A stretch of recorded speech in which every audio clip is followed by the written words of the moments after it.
Hello, everyone, and welcome to the Applicant Q&A webinar for the 11th call of Recordings at Risk. We're really glad that you could join us today.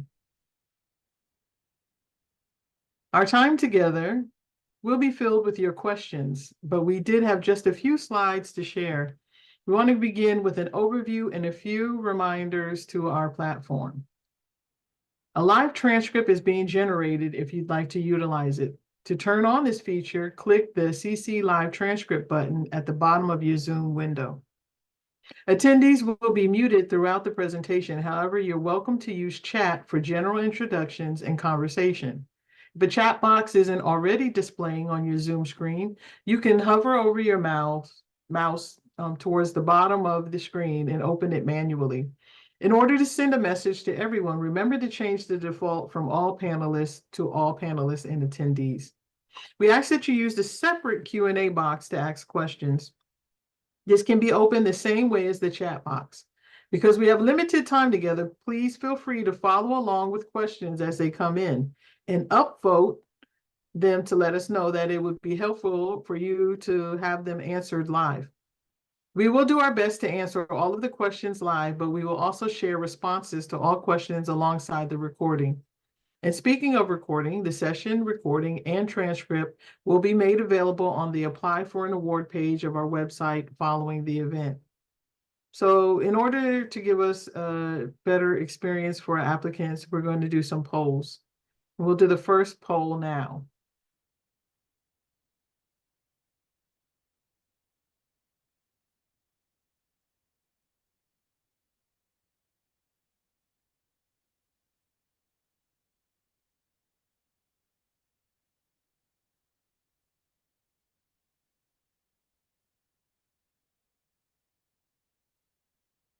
Are you guys able to see the poll and participate?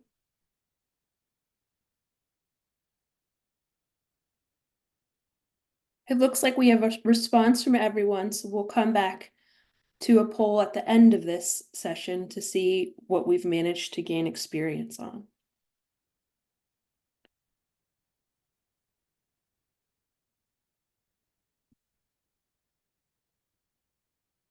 I'm Allison Pope, and I'm joined today by my fellow program officer, Sharon Burney. We also have Jane Larson and Jada Wright Green, who are our program associates. We'll be answering all of your questions during our time together. We're also supported today by our colleague, Louisa Quasigra.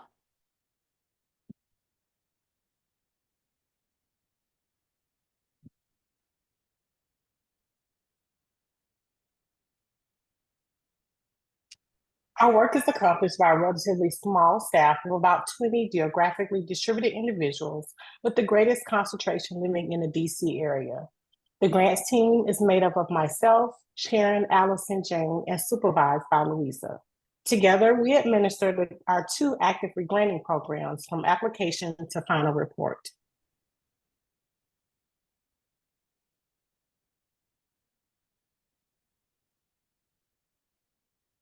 Before we move into our program content, we'd like to center today's conversation by acknowledging that as residents of the U.S., we are speaking to you from unceded land of many Indigenous peoples. We recognize the long-standing history that has brought us to reside on this land, and we seek to have greater understanding of our place within that colonial history. We denounce any acts of terrorism, colonialism, and environmental disregard, both past and present. In particular, we'd like to respectfully acknowledge and recognize the original and current caretakers of the land, water, and air where we live, all Indigenous peoples and all their ancestors and descendants. I'm grateful to have the opportunity to live and work on the homelands and ask you to join me in acknowledging all Indigenous communities, their elders, both past and present, as well as future generations. May this acknowledgement and our ongoing work demonstrate CLEAR's commitment to beginning the process of working to dismantle the ongoing legacies of settler colonialism. If you haven't done so already, we'd love for you to introduce yourself in the chat and share a land acknowledgement for the area where you live, if you would like.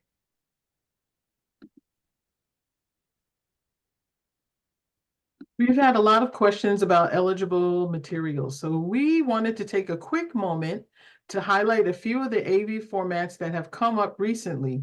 In sharing this, we want to re-emphasize that there is no definitive list of eligible materials. We continue to encounter unusual AV formats that fit the priorities of this program. As you consider whether or not the materials you have on hand fit, remember that this program was designed to prioritize at-risk, time-based analog materials for preservation through digitization.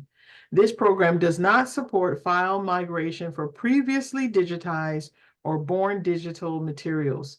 We continue to welcome your questions on this.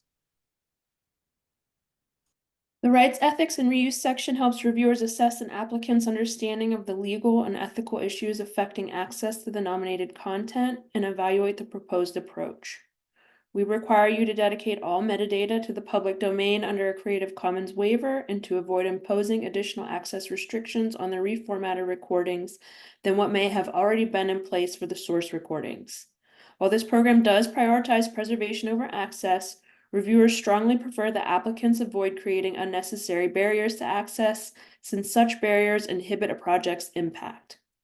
Access restrictions are allowable when well justified due to legal and/or ethical concerns. Such restrictions will not necessarily disadvantage you in the competition and may even be viewed favorably by the reviewers. This includes restricting access to recordings that include personally identifiable information or culturally sensitive material. Now we're going to start with our first question.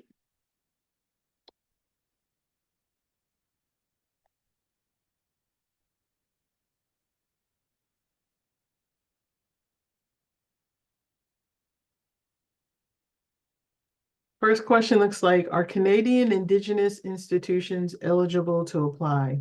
Unfortunately, the RAR program is only open to nonprofit cultural heritage organizations within the U.S. And its territories.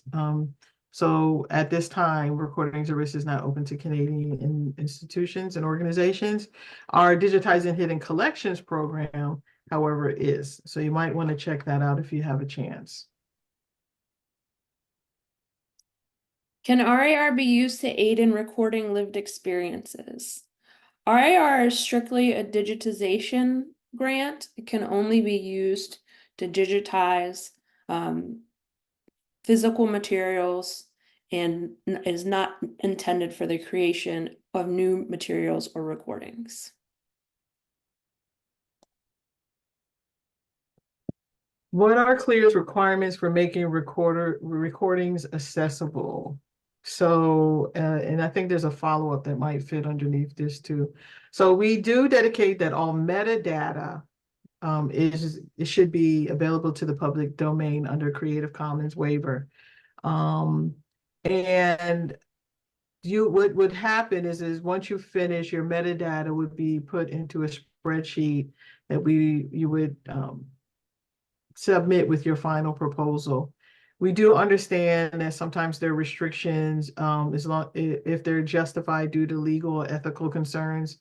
They don't necessarily disadvantage you, but and depending on what the subject matter is, might be favorable with the review panel. So like I personally identify information. We have 2 IP reviewers who are on the review panel who give their input as far as rights, ethics, and reuse are concerned. So there's that. So yes, you must make the metadata available to the public domain. No, yes, also we understand that sometimes there's ethical concerns or rights restrictions. When you apply, if you feel like that might apply to your particular collections, make sure you strongly justify that in your proposal. And as long as you have a takedown already in advance ready, or you have justification for the reviewers to look at, sometimes they'll say, yeah, you're right, they can't make these things publicly available. And so there's that.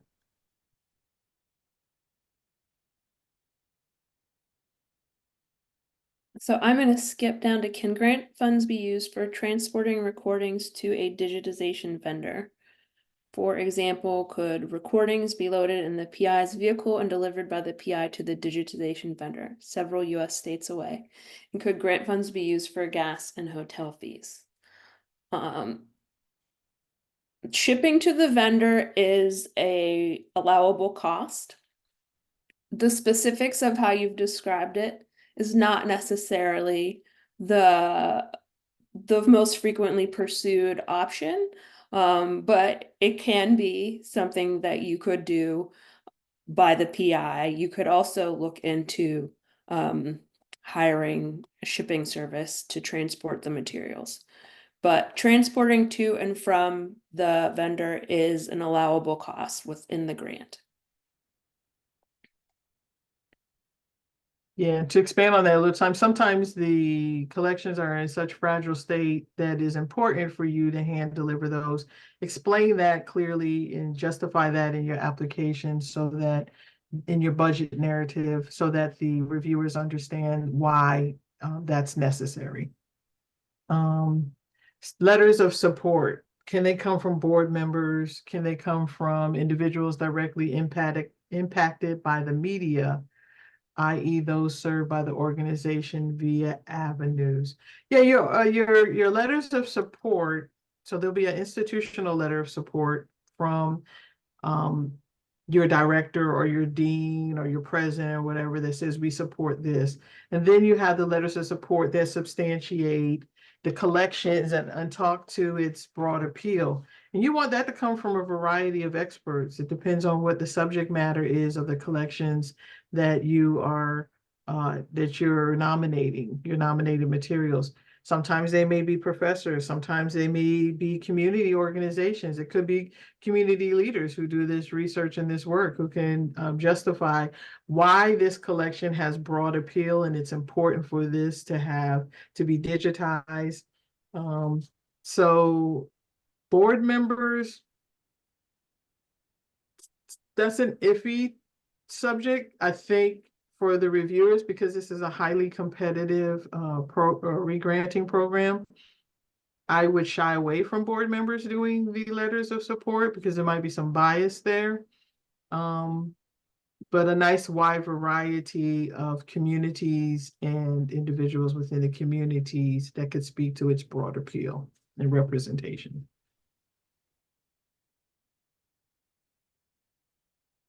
Can you define the difference between basic transcription and detailed transcription services? With my last application, there was confusion among the reviewers whether the cost for transcription services was an allowable cost for content, aside from Indigenous or endangered language content. The program officer later said that basic transcription was allowable. I am interested in hiring a transcriptionist for the purpose of access for hearing impaired for the content we would upload in a digital collections platform. Is this an allowable cost? I would qualify that as an allowable cost. To expand, Beth, we changed some of the program's requirements in the last cycle 10. This is the second cycle with broader permissions for this type of work that goes alongside the digitization, the processing and transcription and metadata work. I think kind of the balance that the review panel is looking to see applicants strike is that the bulk of the cost, so up to half of the $50,000, if you did a full grant, if you applied for the full award amount, we would want to see that be going towards digitization, and we would want to see kind of the processing, metadata, transcription, translation activities be covered within the other half at max of cost. So I think that can kind of tell you about how deep you can go into the transcription based on what the costs would be comparable to the overall proposal cost that you're asking for. Are small projects considered, it depends on what you call in a small project. The minimum ask for the grant is $10,000 to $50,000. So the least you can ask for funding is $10,000. It's a highly competitive program. We want the materials nominated have to be at risk. They have to have broad appeal. But yeah, we have funded smaller projects for sure. As long as you can substantiate the risk factor of the projects, the broad appeal, and the importance of it, it's more than fine. We have done small to very large projects. And we understand that the Recordings at Risk is a smaller grant. It's primarily focused to help organizations, institutions constrained with funds to digitize rare and unique materials that are at risk of being lost forever. So yes, small projects are welcome.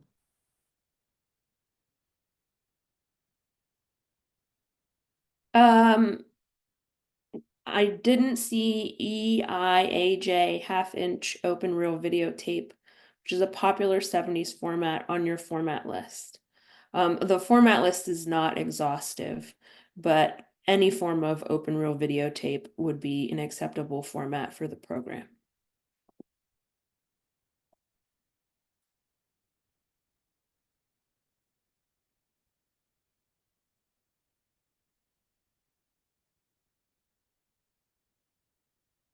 I'm going to grab another one really quick because that was an easy one.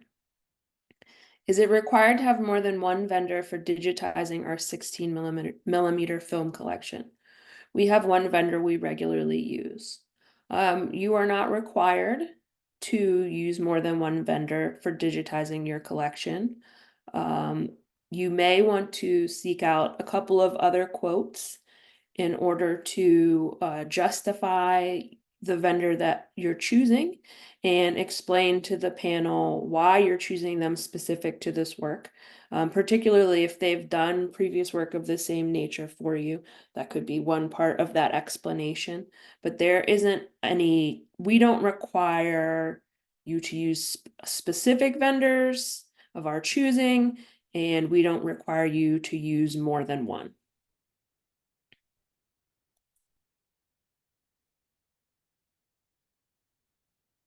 Sorry, trying to get these all in. If awarded grant money, can we shuffle around how the money is spent if the budget allocated for preservation is unused? So these projects are meant to be one-year projects. You will submit your budget detail that will account for the funding and the amount of money that you're going to spend.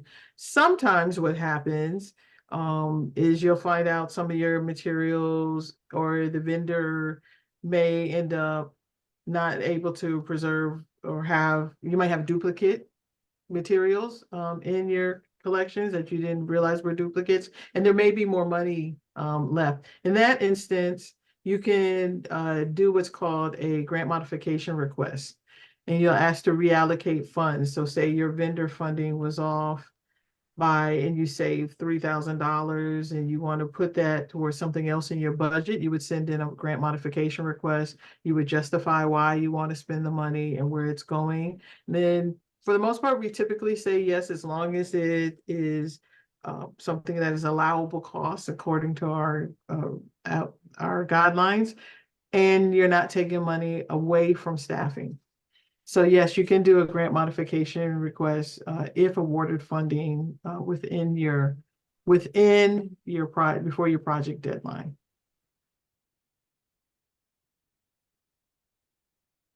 How and where can you register to provide the AV services to the participating nonprofit organizations? We do not have a list that we maintain, and we do not advocate the use of any particular AV service or vendor because we would like to remain objective as the awarding foundation to allow the awardees to make the choices that best fit their project. And we also don't want to be seen as promoting certain vendors over others.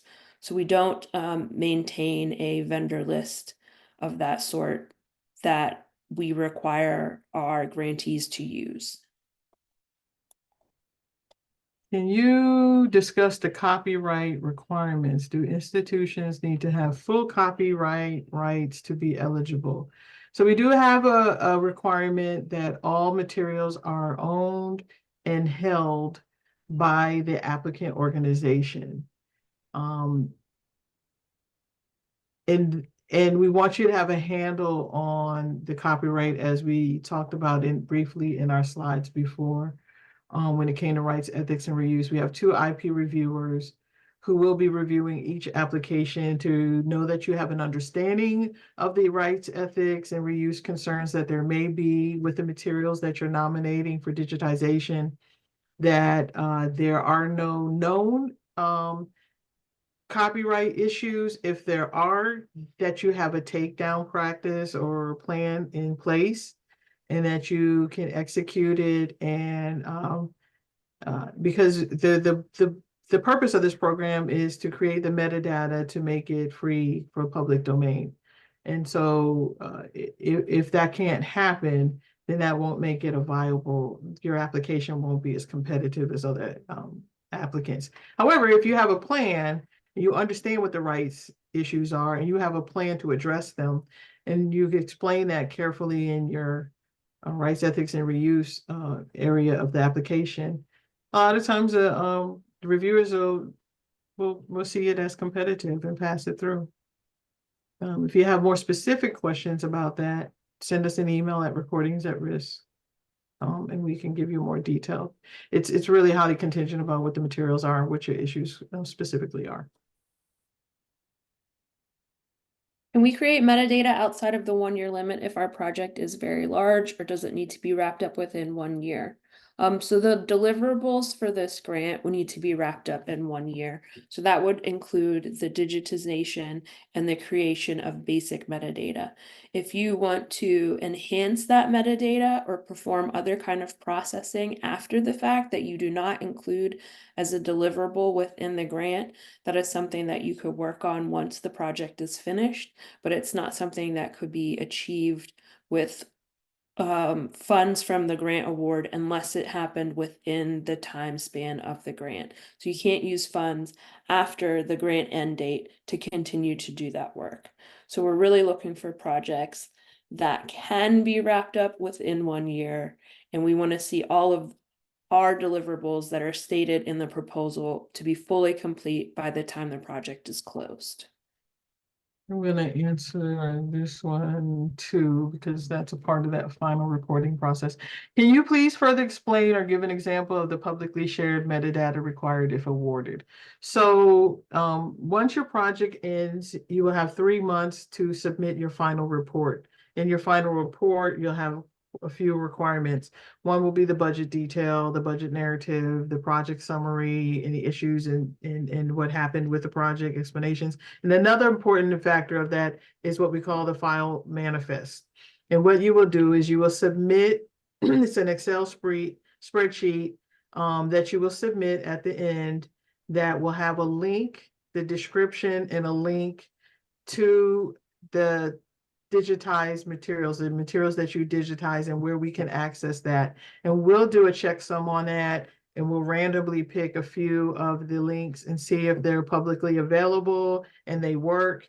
And that's the manifest that we ask you to create of all of the items that you proposed in your original document. These are the collections that we're going to digitize.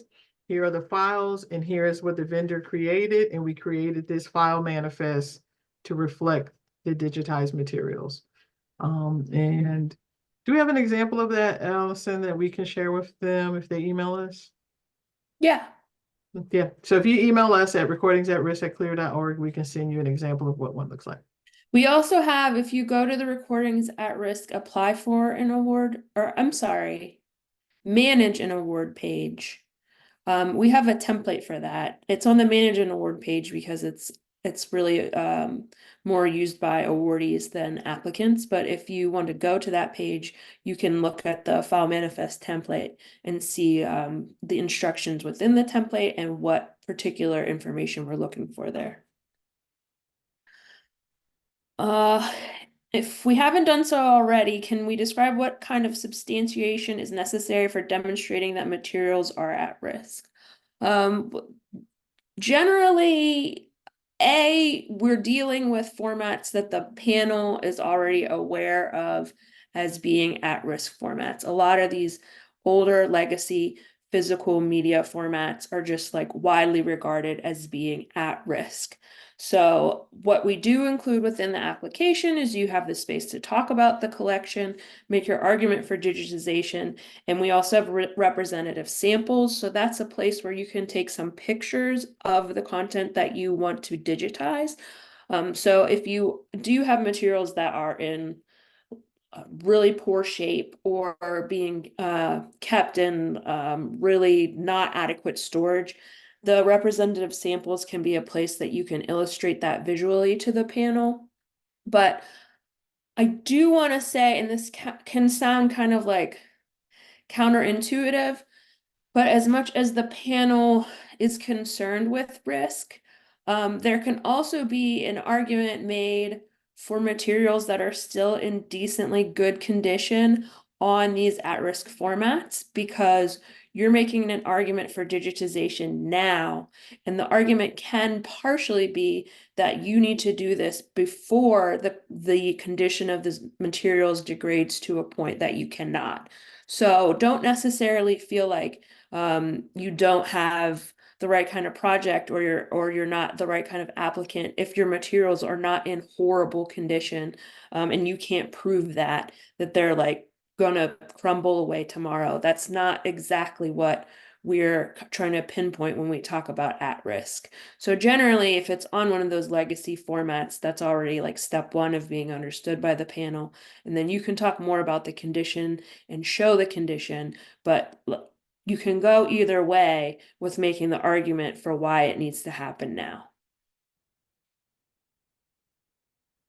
What is the rationale behind not allowing for in-house digitization?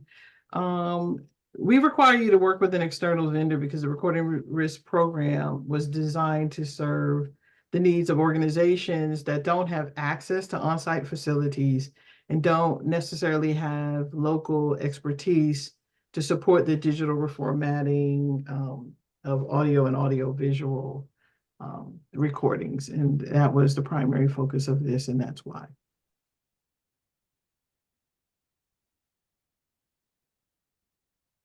I work on the back end. Does this grant cover indirect costs? And if yes, what is the rate?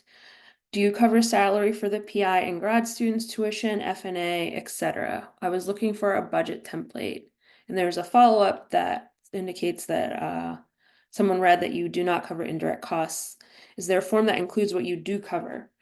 So CLEAR does not cover indirect costs, period. That is our overarching policy for both of our grant programs. If you go to our apply for an award page, you can find our application guidelines. Our application guidelines have an extensive budget appendix. And the budget appendix covers both allowable and disallowed costs. So you can check that out for a more full and thorough explanation of what is and is not allowable. Since we require you use an outside vendor, we don't typically expect to see a ton of salary and grad student costs, etc., within these budgets, because the digitization is not happening in your institution. But we do recognize that you may need a project manager, you may have people doing transcription, other forms of metadata creation, that you would want to include that within the budget lines. And those salaries and their related fringe would be acceptable. So if you go to the application guidelines, you can see allowable costs, disallowable costs, and there's also a link within the application guidelines to our budget template. So you can download our budget template. We also have a budget narrative template in there as well. If you want that, you are required to use our budget template. You are not required to use our budget narrative template, but they kind of complement each other well and can help further, I think, elucidate the limits of what can and cannot be covered. I don't think this one was answered. Is it required to have more than one vendor for digitizing our 16mm film collection? We have one vendor we regularly use. No, it's not required to have more than one vendor. The vendor selection, and we have a guideline for choosing vendors that's included on our apply for an award page. The vendor selection is always going to be determined by your location, the type of materials that you have, the use that is in, what makes sense. As you saw earlier, somebody needs to they may need to deliver their digitization to a specific vendor that specializes maybe in 16 millimeters. You might need somebody who, is heavy on a contingent on a certain month. Sometimes it might be the higher cost one. We don't necessarily, it's not chosen by what is the least expensive. It's what fits your collections and your nominated materials specifically. So of course you can use one vendor. I see that DPX is the preferred file format for film. The vendor has told us about a fairly recent development of the RAW Cooked program that creates lossless FFV1 that is reversible to DPX, but the FFV1 are smaller files, which makes the project more sustainable regarding digital preservation in the future. We have done research on this format and it is currently used by some large institutions. Is it allowable to use different preservation file format than what is in the technical recommendations if we can justify it? The short answer is yes. We are program officers. We administrate and run these grant programs. None of us are technical experts in digitization anymore. But our review panel is a mixed panel, and we have specific technical experts on that panel, and those are practitioners in the field daily. So if you want to use a file format outside of the technical recommendations, just justify the reason why within the application, and the technical experts on the review panel should be aware of that format more than any of us, and can make the judgment of whether it is appropriate to be used in this case. Bob Freeman from the Birmingham Black Radio Museum, concerned with the digitization of approximately 1,078 RPM recordings, mostly R&B, jazz recordings, many of which have not been preserved before. Is that an eligible project? So far, it sounds like your organization is eligible as long as it's a nonprofit, it's a cultural heritage organization, which it sounds like it is. The 1,078 RPM recordings, 78 RPMs does qualify. The materials qualify. My only concern would be is it's mostly R&B and jazz recordings, and the copyright may be an issue. So you would have to definitely, once again, this is an example of where you would have to reflect to the review panel why there would be no rights, ethics, and reuse issues with you sharing these publicly. The concern would be attached to the copyright of the record labels. And so explaining that or justifying that in your application to the review panel that you don't see any copyright issues with the record labels might be problematic, and not make yours as competitive as others who have open rights to their nominated materials. But not knowing what the materials are or if they're what those concerns are, I can't give an expanded answer past that. What forms of risk is CLEAR comfortable with regarding collections? A set of films has been judged internally to be significant historically and culturally. However, they are highly deteriorated and required conservation treatment prior to digitization may not be successful. Would CLEAR be willing to support a collection with such risk? This would largely be in the hands of the review panel. I would advocate for including extensive information about the state of the materials. And additionally, I would have, you're going to be using specialized vendor services, I would assume, to make the most likely case that you are able to get to a point of treatment that these materials can be digitized.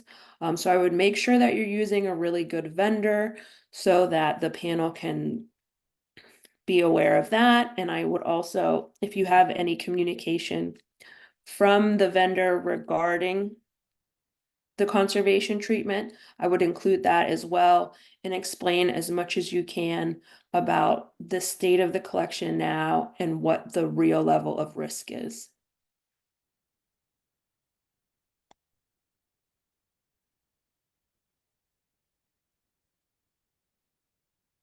I see a follow-up on the in-house facilities. Our school does have in-house facilities for digitization, but we would have to pay for the use of the lab time. We would have to pay graduate students. Would this be allowed?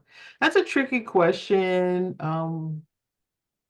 We definitely have a policy that you have to use an external vendor, and I don't see that that would qualify as an external vendor. And if you could provide more, if you'd like to provide more information in an email to us, let us know what organization you're at, what in-house facility you're interested in using. We could probably give you a better answer. So just email us at recordingsatrisk@clear.org. But off the top of my head, that would be a no, but there may be some information that we're missing that will give us a second look.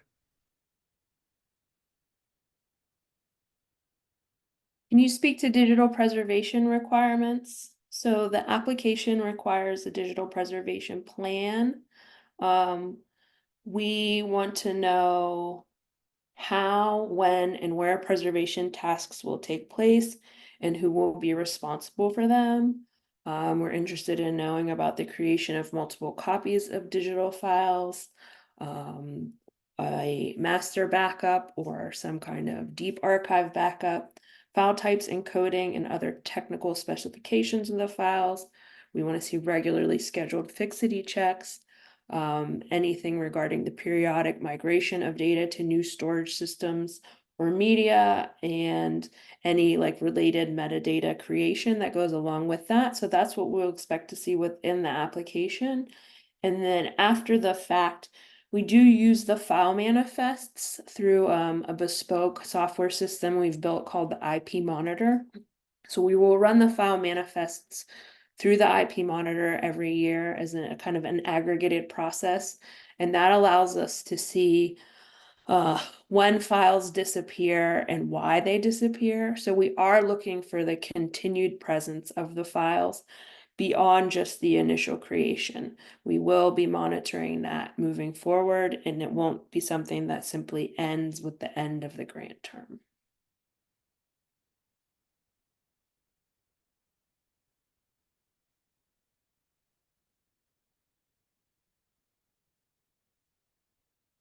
Would video editing be an allowable cost? For example, we have several VHS tapes totaling 16 hours of footage documenting a single blacksmithing workshop. An edited shorter version would be much more accessible to most audiences. We don't typically, the reformatting that we allow is primarily for the fragile and obsolete that is going to require professional intervention to reformat it and prepare it. So we do allow for some reformatting just to sustain it for the vendor to be able to handle its processing, but editing your videos down to determine what part of the materials would not be part of that would be funded.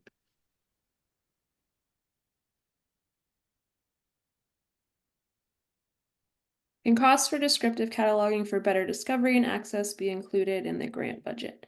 Yeah, that goes along with some of the other costs we've been talking about today related to not the digitization directly, but the activities that will happen around the digitization to fully process materials and make them discoverable and accessible. So yes, that would be something that could be included. We just expect to see that be less than half of the total grant request.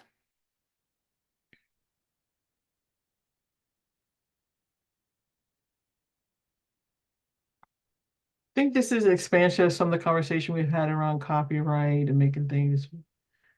Can you explain rights requirements regarding deeds of transfer, especially with respect to the transfer of creative rights? So sometimes we have people who have nominated materials who had a deed of transfer to explain, we do own this collection and we have the deed, and they upload that in the application of the other documents. Refer to it in your rights, ethics, and reuse statement. Explain and justify clearly what you understand the copyright to be and the rights ethics to be surrounding your nominated materials, and say we have a copy of a transfer of deed and it is attached in the other documents section. Make sure you upload it. And the IP reviewers and the reviewers that are looking at it will then view those materials. They have to know that they're there. So refer to them in that area and then upload it in other documents. And that justification, if you have a justification of why these things can't be available to the public, we do own this, and this is why we have a takedown in place in case there are any issues with the rights, ethics, and reuse. If you can explain all of that to the reviewers, then a lot of times they'll say, yeah, I know there are some concerns, but they've addressed their concerns, they understand what the concerns are, and they have a plan in place to address those when they come up or arise.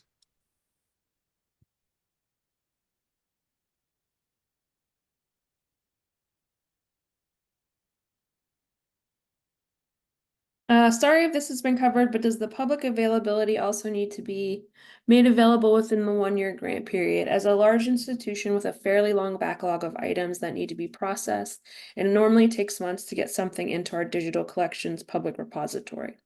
It could be that metadata is made available first with actual AV files made available later. What is the deadline to have at least metadata available if that is allowable? So we would like to have the ingest of the files done before the end of the grant period. So there's not a deadline to have at least metadata available. The deadline applies to all project deliverables. The one thing I think we've gotten into a little bit today is modifications. I know that I believe Sharon was talking about reallocation modifications, but we do at times have projects that need a no-cost extension. The program can offer up to 1 6-month no-cost extension without having to go to Mellon for additional permission. I wouldn't necessarily aim to have an 18-month project. We would like to see all deliverables fully completed within 12 months. But if you had everything digitized, you had all the metadata done, and you're just waiting on file ingest, that would be a justifiable reason to ask for a no-cost extension towards the end of the project, and that would likely be granted to give you that time to get that ingest done if the bulk of everything else is already finished. I'm gonna answer this one because this might appeal to a few questions that are coming in. Locus has recorded interviews with science fiction writers. Broad appeal has been mentioned several times. Will we need to select the authors who are famous enough to be mainstream or known or of known historical importance in order to be considered? So this is a good time for us to go back over the application assessment criteria, okay? Because we use an independent review panel comprised of scholars that have a variety of backgrounds and expertise in technology and digitization and digital profession, but also subject-specific ones, okay? And we pick our reviewers very carefully, and we assign them based on the materials nominated or the technical expertise required for it. But we require that the applications are the 4 criteria for applications are: 1, impact. So we want to understand that the potential nominated materials have scholarly and public impact. We want to know the public impact of the project. Urgency, the urgency of the reformatting to avoid risk of loss. The potential for preservation, the viability of the work plan and deliverables for preserving the content over time. And then what is your approach to legal and ethical concerns affecting access? So not necessarily the most popular ones, but does it have broad but scholarly and public impact? Does the other materials provide that? So no, it's not necessarily the most important. You have to describe to them why your materials or why these science fiction novels are important and what the scholarly and public impact of sharing that is. And I hope that helps a few people. My organization has the rights to the recordings, and we have and continue to monetize the collection. In addition to providing public access through broadcasts and rebroadcasts, would we be required to provide public online access to digital files created? You would be required, but there is space for fees to be charged for commercial and or non-commercial use. I will say that the review panel tends to scrutinize those fees fairly heavily. And additionally, there can be access restrictions on the access to the digital files that do not currently exist for the source collections. But there is no prohibition against charging commercial or non-commercial use fees, as long as you fully explain that in the rights, ethics, and reuse section of the proposal and make a strong argument for why that is necessary.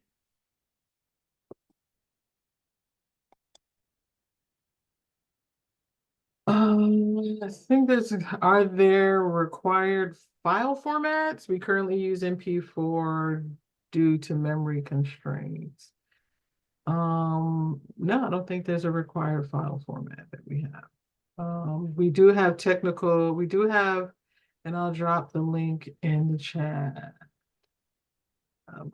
We do have, and this might be of benefit, we do have technical recommendations for the Recordings at Risk program. I will drop that there. That may be great to view. Hope that helps. But again, those are not required. Yeah, they're And not technical required. experts will be looking to see that you're using what works best for your project. Exactly.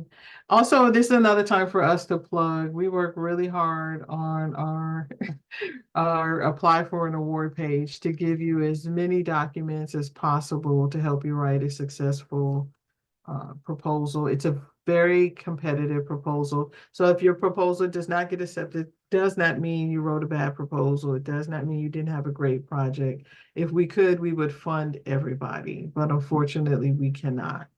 And so, but we try to provide you with the guidelines, resources, guidelines, templates. Please take the time to go and check out the apply for an award page so that you can see if there's templates or guidelines or suggestions or examples that will be of use to you.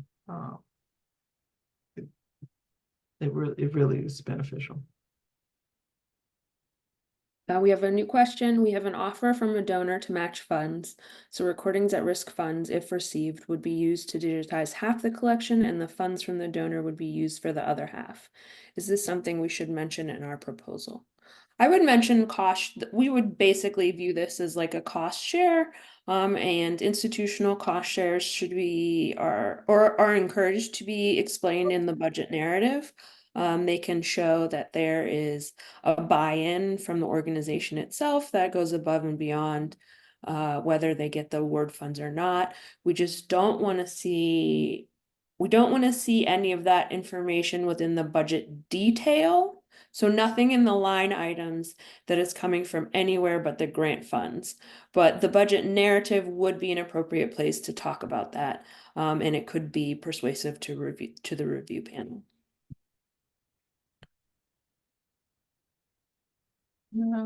Allison, did you answer the legal justifications area? You did. Yeah, I think I did. If I think you not, did. yeah, I think we did. I think it was a combination answer. But if you have more specific information that we didn't answer for that, whoever submitted that question, email us at Recordings at Risk so we can give you a more in-depth answer specific to your specific details.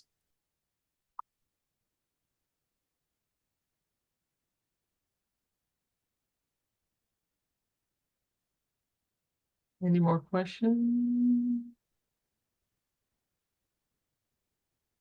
How often is the grant awarded? Great question. So this is the second of 3. We have funding for the 10th, 11th. This is the 11th call, and we have another call for the 12th. that will be opening in the fall. We hope to have the decisions that applications, as you know, are due at April. And we hope to identify to announce the awarded applicant from the cycle 11th by the end of July. Projects must start September 1st, and in the fall, we will open up the next 12. In cycle January. 12 in January, thank you. Does the content need to be US based? The organization needs to be US based and they need to own and hold the content. But the content does not need to be US based if you meet all those other requirements.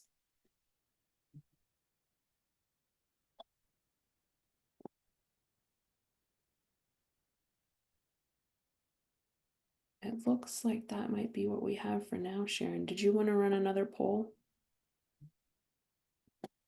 Jada, can we run the second poll, please?